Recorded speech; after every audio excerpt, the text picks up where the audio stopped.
اللہم صلی علی محمد وعلی آل محمد۔ ابو داؤد کی حدیث شریف میں حضرت انس رضی اللہ تعالیٰ عنہ فرماتے ہیں کہ ایک بار نبی صلی اللہ علیہ وآلہ وسلم ارشاد فرما رہے تھے کہ جب آپ بیدار ہوئے تو چہرے مبارک پر مسکراہٹ تھی۔ آپ نبی صلی اللہ علیہ وآلہ وسلم نے فرمایا کہ مجھ پر ابھی ایک سورت نازل ہوئی ہے، اور یہ کہہ کر نبی پاک صلی اللہ علیہ وآلہ وسلم نے سورہ کوثر کی تلاوت فرمائی اور فرمایا کیا تمہیں پتہ ہے کہ کوثر کیا ہے؟ صحابہ کرام نے عرض کیا کہ یا رسول اللہ صلی اللہ علیہ وآلہ وسلم، اللہ تعالیٰ جانتا ہے یا اللہ کا رسول جانتا ہے؟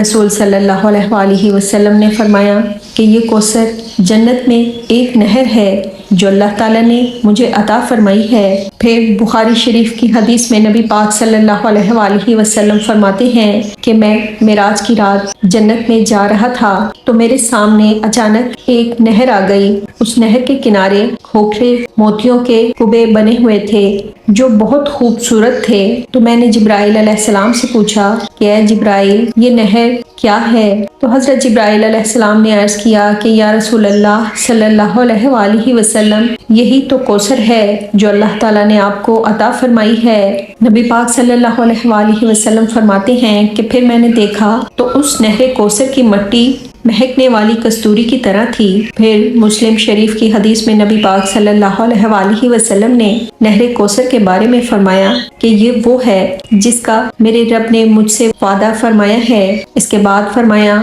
کہ یہ کوثر وہ حوض کوثر ہے جس پر قیامت کے دن میری امت کے لوگ پینے کے لیے آئیں گے۔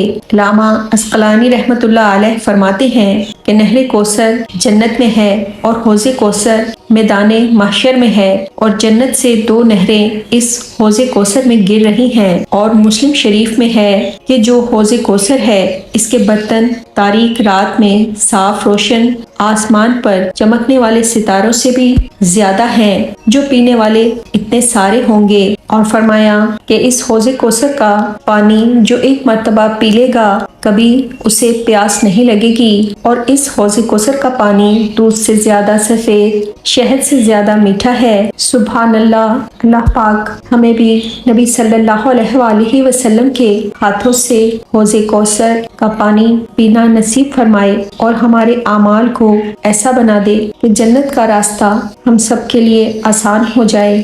آمین۔